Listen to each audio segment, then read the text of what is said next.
Seorang pria menyerang imam masjid yang sedang memimpin sholat maghrib di Jatiwaringin, Bekasi, Jawa Barat. Kejadian ini terekam kamera pengawas dan viral di media sosial.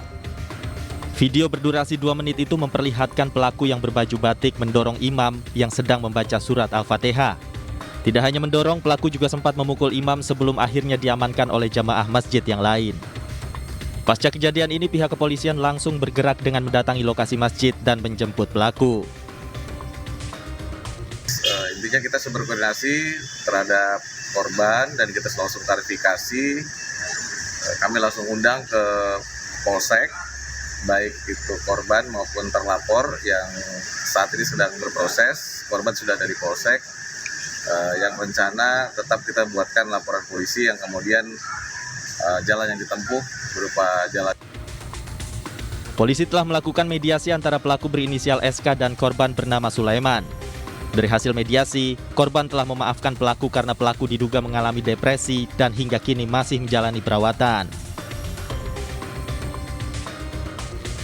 Kita sudah mufakat akan memaafkan dan juga kita maklum Bapak jamaah saya ini, Bapak Suud, ya memang dalam perawatan sakit. Oleh karena itu pada hari ini juga saya klarifikasi kita jalan dan kekeluargaan dan mufakat. Usai mediasi kasus ini dilakukan dan berakhir damai, proses hukum terhadap pelaku tidak akan dilanjutkan. Dari Bekasi, Jawa Barat, Rahmat Hidayat, iNews melaporkan.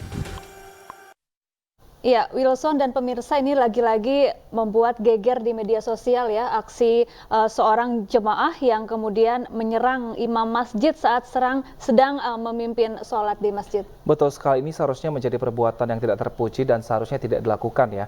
Apalagi ini juga dilakukan di rumah ibadah yang seharusnya menjadi tempat yang paling aman untuk manusia berdoa dan juga berkumpul bersama teman-teman seiman untuk menjalankan ibadah.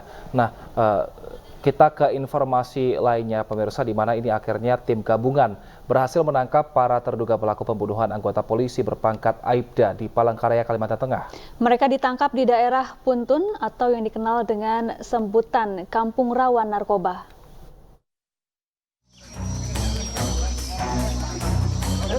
Setelah melakukan penyelidikan, tim gabungan di Treskrimum Polda Kalimantan Tengah Polresta Palangkaraya berhasil menangkap para terduga pelaku pembunuhan terhadap Aibda Andre Wibisono, personil Bidokes Polda Kalimantan Tengah. Mereka ditangkap di daerah Kampung Rawan Narkoba Puntun, Kecamatan Pahandut, Palangkaraya, Kalimantan Tengah. Di daerah ini, petugas juga melakukan razia serta membakar bangunan yang diduga dijadikan sarang peredaran dan penggunaan narkoba. Masih ada yang sebagai saksi, ada yang kita duga sebagai pelaku. Ada berapa orang dari itu? Kita amankan kurang lebih sekitar 12 ya. 12 orang saksi. Barang bukti ada yang bukti?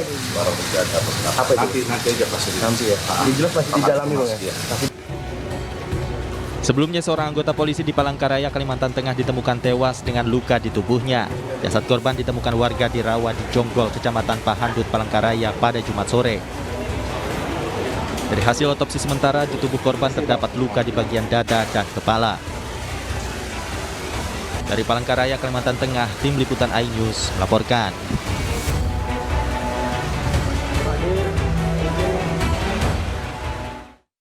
Beralih ke informasi lain pemirsa, pada sidang Rabu kemarin Barada Eliezer mengungkap ia dan Ricky Rizal sempat berkumpul dengan Ferdy Sambo setelah membunuh Yosua. Ferdy Sambo disebut tertawa sambil menyebutkan salah menggunakan senjata saat membunuh Yosua.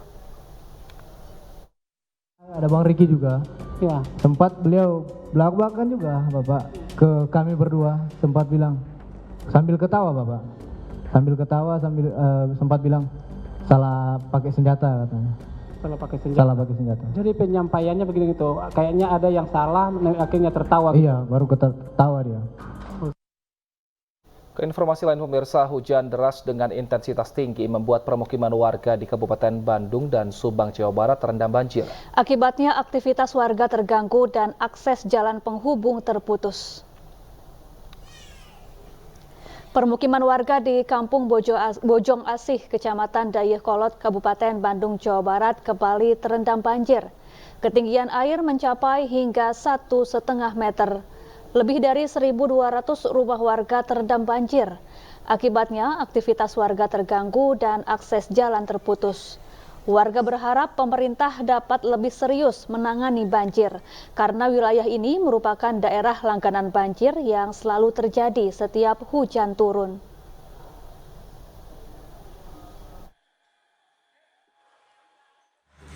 Sementara itu, permukiman warga di kawasan Jalur Pantura, Subang, Jawa Barat terendam banjir hingga ketinggian 1,5 meter. Banjir diakibatkan sebuah tanggul di Sungai Cijengkol jebol dan merendam puluhan rumah warga. Akibatnya warga sempat mengungsi Sabtu dini hari, namun mereka kembali ke rumah masing-masing setelah ketinggian air mulai surut. Warga berharap pemerintah segera memperbaiki tanggul yang jebol.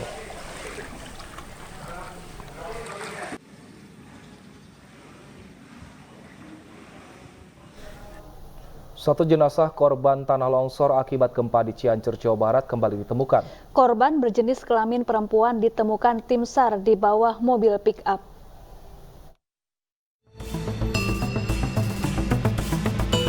Proses pencarian jenazah korban gempa Cianjur di worksite warung sate Sinta Cugenang, Kabupaten Cianjur, Jawa Barat berhasil menemukan satu jenazah.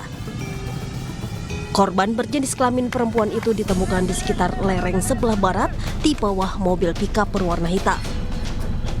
Korban ditemukan setelah 2 alat berat dikerahkan dan melakukan pengerukan di titik yang sudah ditentukan oleh tim SAR berdasarkan pencarian oleh anjing pelacak. Atas temuan satu jenazah tersebut, hingga saat ini korban hilang tertimbun longsor menjadi 10 orang. Hari ini berhasil kita temukan satu korban di bawah mobil pickup hitam dan di worksite warung Sinta, ya, dengan ciri-ciri bergamis hitam, perempuan. Ya, untuk selanjutnya identifikasi akan divalidasi oleh tim DVI di RSUD Sayang. Posisinya di mana?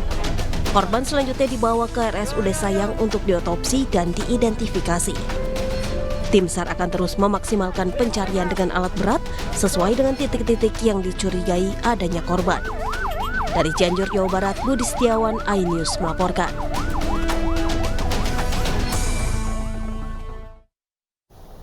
Kru dan pemain film preman pensiun mengunjungi pengungsi korban gempa bumi di Cianjur, Jawa Barat. Kedatangan mereka untuk memberikan bantuan serta menghibur warga yang berada di lokasi pengungsian.